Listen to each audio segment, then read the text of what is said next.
So I never visited Wisconsin. Really? No. What? I've had 4 Final Four trips, 4 Big Tens, That's crazy. 1 national championship. You stick with the things you're passionate about. It doesn't have to be the things other people want you to do. Right.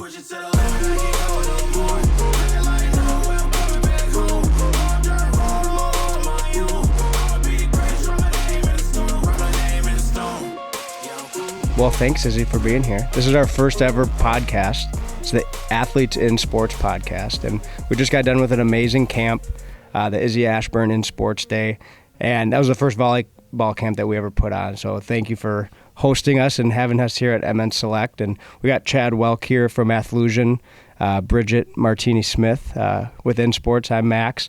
But Izzy, that obviously wasn't the first camp that you've ever ran. When did you start getting into volleyball camps for kids? Yeah, I started some volleyball camps when I was just coming home for like the holidays in college and just putting on smaller camps. But last year I got to put on a really big camp here at Select, and they also donated courts for that, which is awesome. Incredible. And a lot of coaches donated their time, but we did 5 camps in one day, and it was just like one after the next and 15 minutes between. Anybody could sign up, and all of the profit actually went to my old high school coach that was having some medical difficulties at the time. And it was just incredible that so many coaches got to come here and volunteer their time for such a great cause, and they got to donate the courts. And he's not even a coach here. It's just incredible to see the community come together. And that's awesome. I feel like you don't realize how small the community is until you're in it and you're seeing familiar faces or hearing stories of like girls that I used to coach when I was still in high school, and I would help out at their teams, and they're here today and they're like showing me old pictures of us together or just old stories. It's just incredible. Well, I saw a little girl, I think she was 9, and her dad showed me a picture of her here last year with you and her friends. So that was kind of cool just to be able to relive that for that family. So so when did you get into volleyball? Like when did you find like, hey, this is a sport that I really want to continue playing and that you were passionate about? Yeah, in 2nd grade, I started playing volleyball because my mom ran like our house league, CDAA kind of stuff. It wasn't super serious. It was just at local like elementary schools, and I got to play with a bunch of my friends. My mom played in college, so she had the league, took over. She was my coach for a while. It was just very rotate, play your position, get to know the sport a little bit, be with some of your like local friends.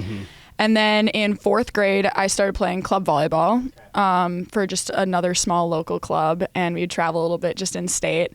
And then I would say like I got serious with volleyball in middle school, and I was playing at Crossfire for a while, and I really knew in middle school that I wanted to play collegiate volleyball. I didn't know what that looked like yet, but I knew I wanted to play as long as I could. I played so many other sports too. So What other sports did you play? I played basketball, volleyball, and softball in middle school. Okay. And then in high school, I dropped softball and I did track with that. Okay. But like growing up, I did gymnastics, skating, taekwondo, tennis, anything I could be in. I was just put in with all my siblings. Great. My parents would just drop us off and be like, have fun.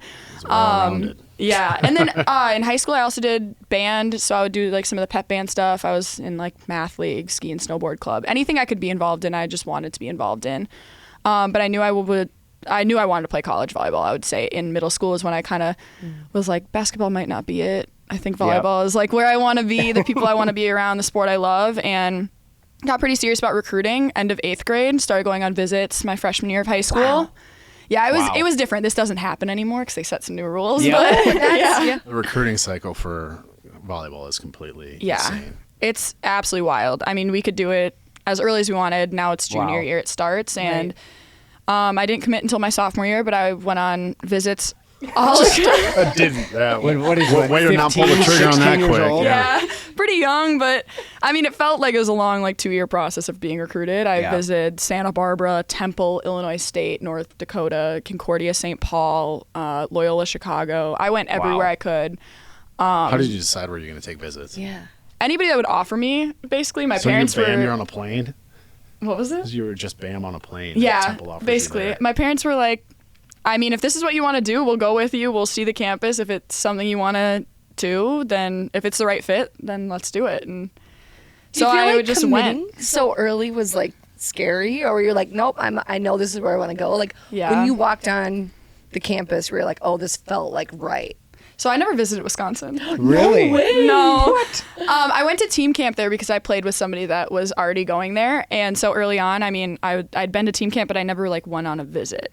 And so I had gone on all these other visits, and all of Big Ten was like, you're too small, you're too, like, we can't take you here. I was like 5'6" going into high school. And then, aren't you like 5'11" or 2? yeah, I'm like 5'9", 5'10". Okay. I lie Good on my shoes, right? roster, Yeah. I'm not going to lie. Everyone gets an Yeah, inch. you get a But I'm like couple the third inches. shortest on our team now. Wow. And so I was pretty small going into going into high school, and coaches were saying, you're too small, you're whatever, you're not at the level. And eventually at the end, I was just in like a really weird place with recruiting. I kind of felt stuck, and Iowa, Nebraska, and Wisconsin all came with offers. And I visited Iowa. I had a visit set up with Nebraska, and then I was about to fly out to some of the USA stuff, and at the airport, my mom was like, you got to do what you got to do. My dad wanted me to wait for my visit to Nebraska before I'd committed to Wisconsin.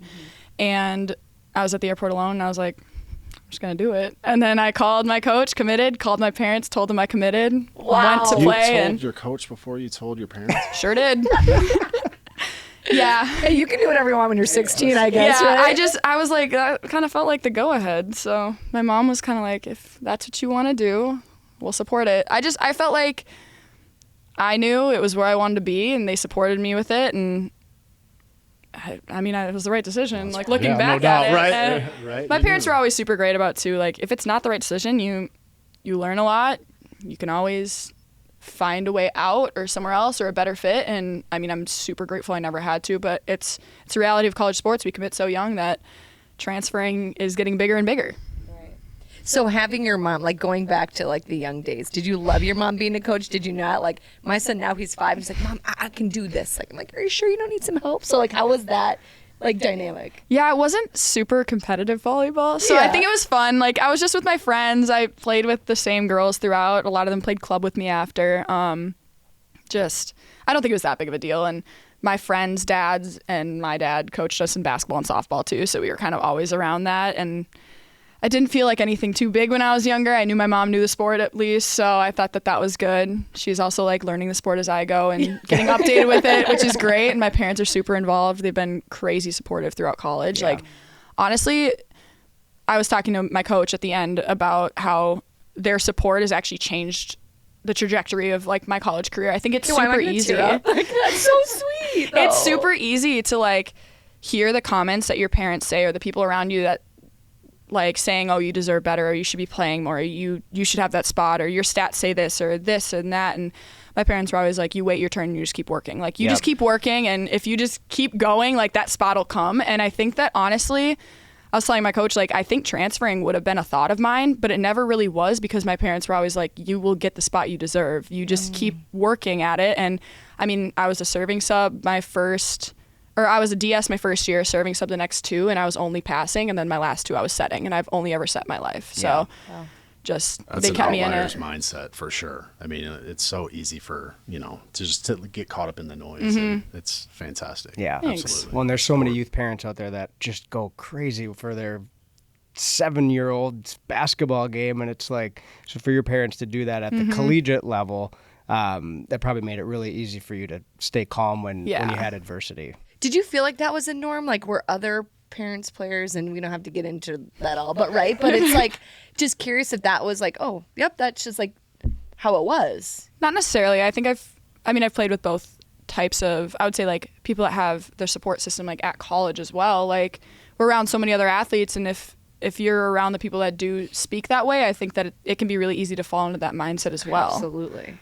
But it also did help. I had so many siblings growing up that, I mean, many siblings? I have 4 siblings. I'm the second of 5. Yeah. That's awesome. So, I mean, their mindset as well, like my older brother was a big marching band kid. He played football until his sophomore year of high school. My dad was the sophomore football coach. He stopped and joined the marching band. He was big math nerd as well. And I mean, he went for the things he was interested in and what he was passionate about, and my parents supported that. So just seeing that, like, what you're passionate about, you can go into, and just the hard work will get you there. And I know that sounds really cheesy, but like if you stick with the things you're passionate about, it doesn't have to be the things other people want you to do. Right. That's so powerful too, though. I mean, like you said, you tried and did everything. Like, how do you feel like that kind of shaped you into who you are now? Yeah, like I said, in college, I actually switched positions. So I switched to passer. I went into my coach's office after my freshman year, and I was like, hey, our libero's gone, or just graduated. We have one DS that's probably going to be libero this next year, but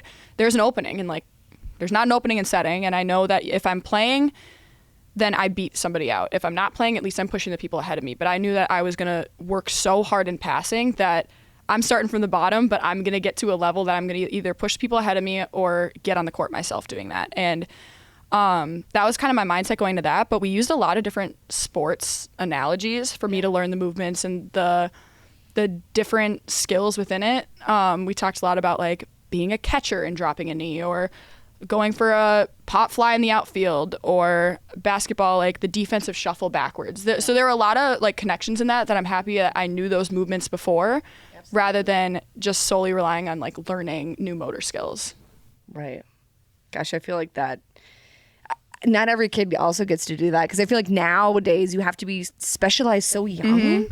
Where it's like, okay, if you don't play hockey at age 4, you're if not you don't know gonna how to play. skate, you can't play hockey. Right, you're not gonna be able to play. But I think it's that, and it's also like positions. Like people get so stuck in positions young, and it's like, what if you don't grow after 6th grade, or like you might need to know different skills if that's what you want to stick with, and it sucks that that's the reality of it. And I mean, there are outliers in that as well, but I just think it's really good to be well-rounded in whatever sport you choose. Okay, now you talked about math, and you seem, I mean, I've heard just you talking to Chad, like you're a little bit of a math nerd. What makes you interested in the math side of things? So I actually did statistics. Why math? Right. I did statistics actually when I first got to college. I knew I was going to be something statistician-ish. Okay.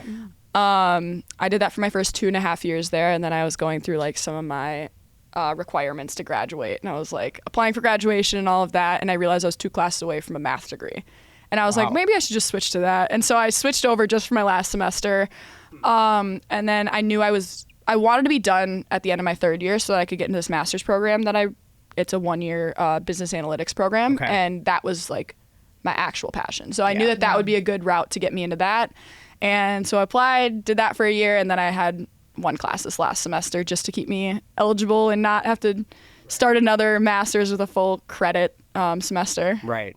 I literally took the only business major that I didn't have to take calculus. Like that was my goal. Like I don't want to do a bunch of math and classes. we're like, Izzy, can you come help me?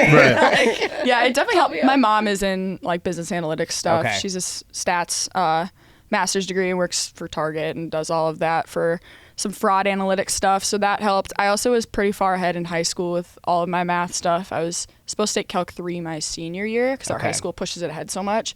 So that also helped going into college. I had like 32 credits going in already. Yeah.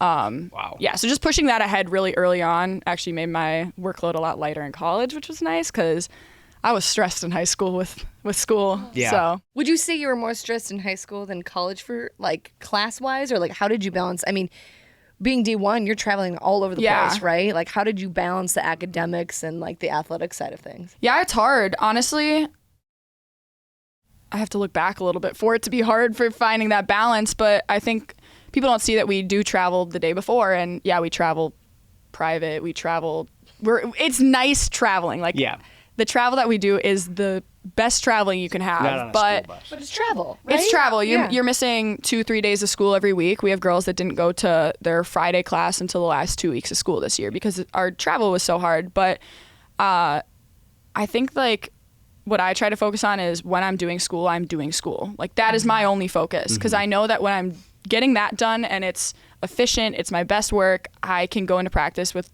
a much more clear head. Yep. And then I have time to do things that I'm excited about outside of volleyball that maybe make me a little happier going to the gym, or I can do a little bit more private lesson time in the gym or work in small groups in the gym. So it clears so much up if you can just sit down, focus, get it done, and understand it so you're not stressed at the end of semester about tests and passing and all of that. But it is really hard. I'm really grateful. This last semester was really tough with our schedule though, because we were on TV so much. So it's just gonna continue getting tougher. The Big Ten's gonna continue getting tougher with the travel they're gonna have to do across the country. And I mean, there's a lot of factors that go into it, but we also have a really good support system. We have tutors, we have academic advisors, we have proctors that travel with us, we have people that put our schedules together. it's really good. That doesn't change it. It is tough though. They got the system down. Yeah. So, yeah. And I mean, there's people that have been through it for years. I come in, there's 5th years there, and they kind of walk you through it. They'll show you around campus. They'll bring you to class. They'll help you out when you have to leave early for a test, or our coaches are really understanding about that too. And I mean, grades do matter at Wisconsin. And I think that was super important as well in my picking of the school. Right, because I think the perception is like you're a D1 college athlete. You might not be doing a lot of school, but it doesn't sound like that. Yeah, for you. no. And we have girls that transfer and they're like, I didn't realize that my other school isn't very hard. And like they're here now and they're like, there's it's a big tough. difference Yeah, in Wisconsin. schools, Like yeah. I don't realize I don't have that perspective, but I mean, it's hard.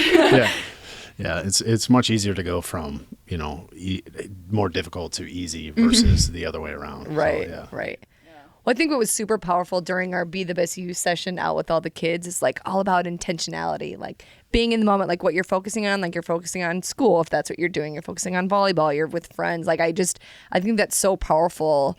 Like how was your dynamic of like your group at Wisconsin? Like the players, like how did they impact your career there? Yeah, we're a super close team. I mean, all 5 years I've been there has been a completely different group, but every team I've been on is super close. I feel like everybody wants to say that, but like we do genuinely choose to live together. We choose to hang out outside of things. We choose to come in the gym on our own together. Like it's not, we don't really get sick of each other too much or choose to go to the locker room and just hang out for a little bit. And we have this thing at Wisconsin though called the Championship Manual, and we go over it at the beginning of every season, read it popcorn style, and you learn new things every time you read it. But it's basically like a set of rules, or I wouldn't say rules because it's team discussed. It's things that we set into place and kind of expectations for everybody. And it's a lot of it just explains like the locker room's a safe space. We're not going in there to be negative and complain and do things that bring others down. Like that should be a safe space that we can go in with a clear head and ready for practice and ready to go, and you're not dragging others down with you. We talk about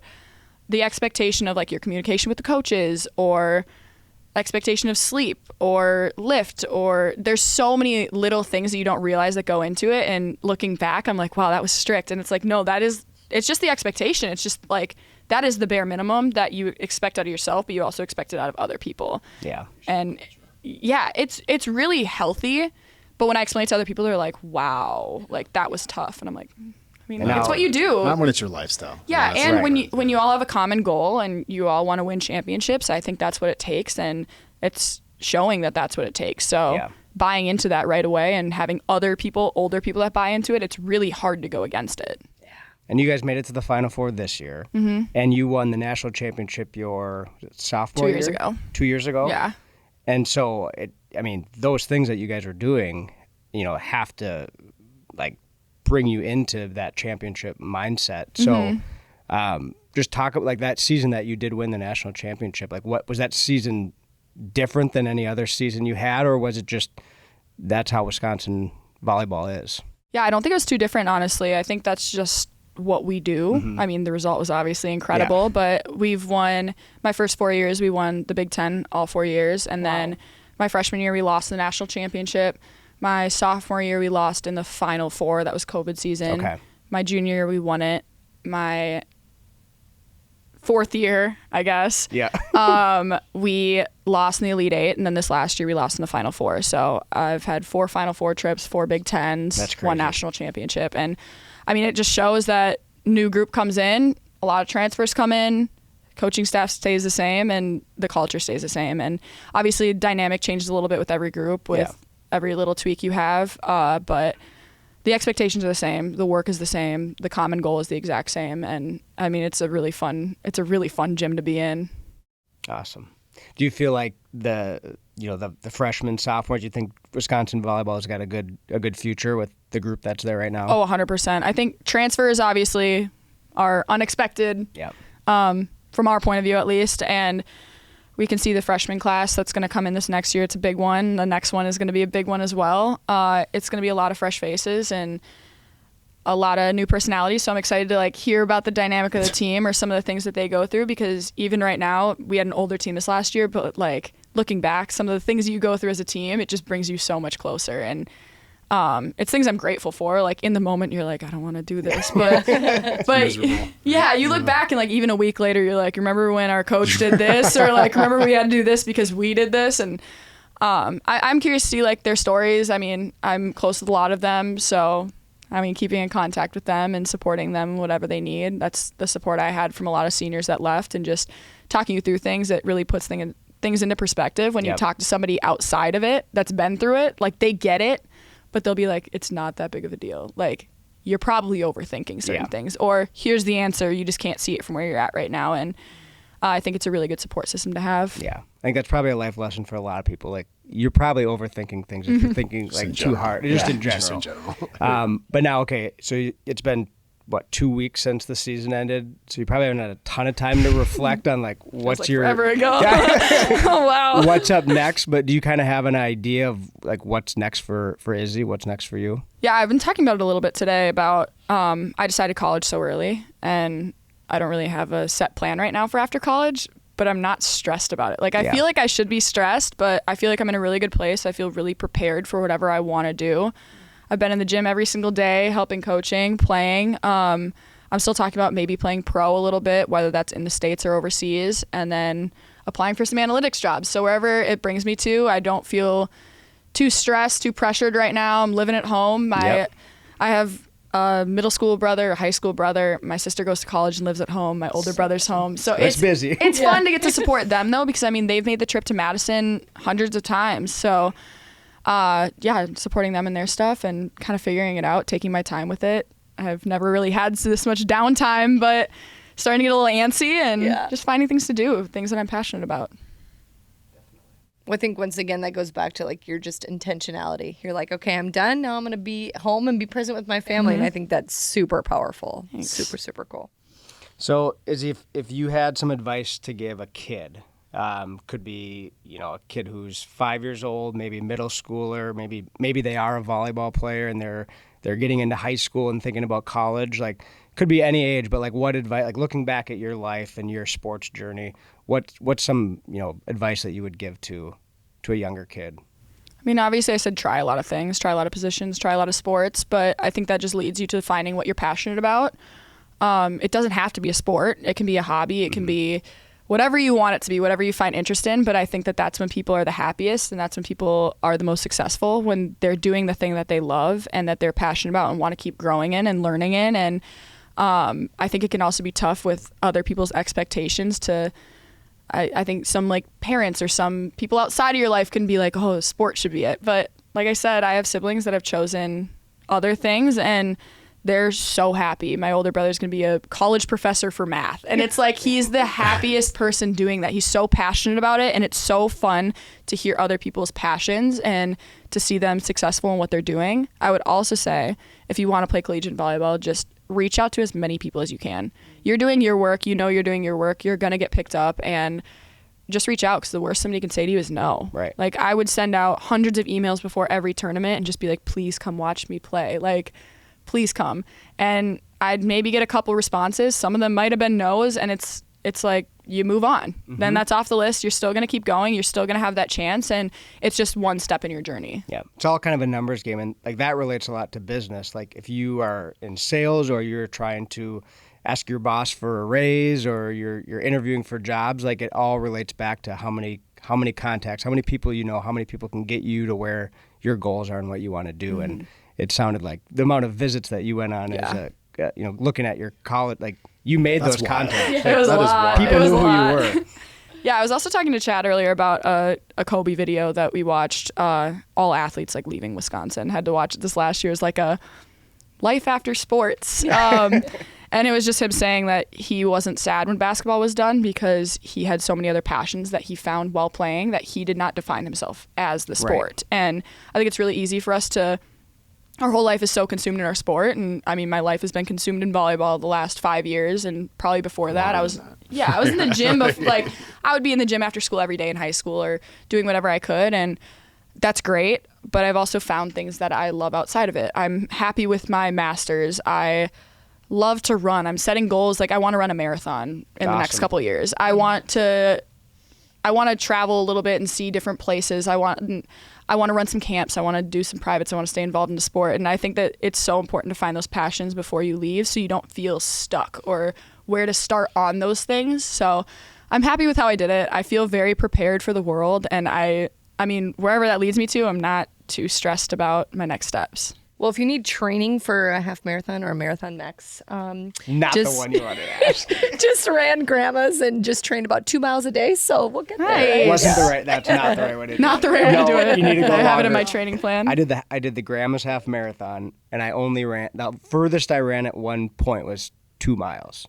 I did a lot of 2 mile runs to train. For a but I never 13. did That's the like, farthest you ran. in the same day? no, like multiple days, but I never ran over 2 miles in one day. In one 24-hour period, Yes. you never ran more than 2 miles. No. And then I ran a half. Did you finish? I did finish, but That's all that matters. But I could barely walk after. I'm in the stands. I'm like, yeah, Max. And he didn't even look. He's like trotting Just along. dialed in. Dialed in. Oh yeah, it was bad. That's so good. But so worth it, though. I mean, just such fun things. I mean, both of us being college athletes, we're like, oh, yeah, we can do that. And I'm Yeah. glad I've ran a couple. And I think it's the Duluth Grandmas. If you can get in, Izzy, that's the one to do. I'm about to try it this It's next year. steadily downhill. It's got a great view of the Oh, yeah. Lake Superior, and it's You got to usually go not uphill super at some hot. point, though, don't you? You do There have to is a go little, uphill, which yeah, tricks there's you. like at the end, and it's kind of at the end, but the beginning, it's nice, steady, gradual downhill, and then there's like a little shot up, and it hurts. I ran the St. Louis Marathon, Oh, when? 2005. Okay. And I couldn't walk for like a month after that. I'm not kidding. I'm built for comfort now. It's not. It's no. Yeah. Do you want to get mad at me? No joke. What's up? I was born in 2000. I'm not mad at you at all. Oh, thank God. So like, yeah, I was 7. Yeah. I'm not mad at you. I'm not mad at you. No, but I just Everybody's like, you're a 2000, baby. Like, Yeah, you're in the century. Wow. That does age us. But oh. Well, we have one kind of last question I want to ask you. If you had like $1,000 to change sports or to make an impact like in sports, what would you use it for? What would you do with that? oh, wow. I think something that I had growing up that I don't think a lot of places have is the league of volleyball that I played when I was younger that I started in. We have almost every sport of that at a house league level. That is such an introduction to different sports and to different people around. And I think that was super impactful, that I was able to try soccer, basketball, volleyball, hockey. Like Yeah. I could literally try whatever sport I wanted to for, I'm assuming, pretty cheap. And we could meet all the different people that we were going to play with or go to school with, or people that you might not come across. And I think that had such a big impact. And I talked to other people about it, and they're like, no, I didn't start volleyball until I paid for JOs and took a shot. And I think that it's just so hard to see that from like where we're at, that has such a big impact on people that probably can't afford JOs from a young age just to Right. take a chance at playing and making a team. And yeah, I mean, that's right away where my head went to, but Just getting kids exposed to different Yeah. sports, and how from how a do you- young age. Yeah, and how do you think, like, how could that look? Like, how could you get more kids opportunities like that? I think small camps like we just did, I think Yeah. could be a really good introduction to sports. I mean, you could put on a similar camp at basketball or at a tennis court or anything, and just touching a ball, getting to know the people, some of the skills, it might be the first step in somebody being passionate about it and taking it a long way and going to play collegiately, going to play professionally. I think that a lot of people that you see are successful start that way. Yeah. And I think that it's overlooked a lot because you look at the competitive traveling, the traveling around the country, the USA stuff, all of those things. And it's really like where we started and where we gained access to the sport. Yeah. Well, we have a surprise for you. So through our In Sports Foundation, we want to give $1,111 in honor of your favorite number, 11, to help your sports passion, like what you just talked about. So we'll help you with how that looks, how we can get more kids access to all these different sports, and we're going to help raise more money to grow that fund. Thank you. That's incredible. I was like, But That's we'd love incredible. to do that, because like when Bridget and I were in college and we started this In Sports Foundation, like we just wanted to give back to kids, and we call it Play It Forward. So we want to find ways to be able to give back to athletes like you to just keep living your dream and do the things that helped you get to where you are. And not all kids have that access. So we'd love to collaborate with you on that. And that's incredible. Thank you. definitely. Oh, that's actually so sweet. I was like, okay, this hypothetical. No, that's so sweet. Thank you so much. Definitely. Well, we're just super appreciative that you took the time out of this holiday schedule too to help us run our first volleyball camp and sit down with us on this podcast. And we just look forward to partnering with you more and more. Yeah, thank you so much. This has been incredible. I mean, the logo stuff at the beginning, I was like, this is really cool. But then, I mean, getting to put on a camp today and see so many young faces and a lot of people that are possibly going to go to my school or to the camp or the club that I used to play at, and just people that I've been in those exact shoes, like staring up at a coach that I watched play, I think it's so incredible and it's just so full circle. So thank you so much. Well, we're going to end with Packers or Vikings for the Skol. Skol, All right. Skol, baby. Chad, what do you at? Skol, same. All right, 4 for Skol. Love it.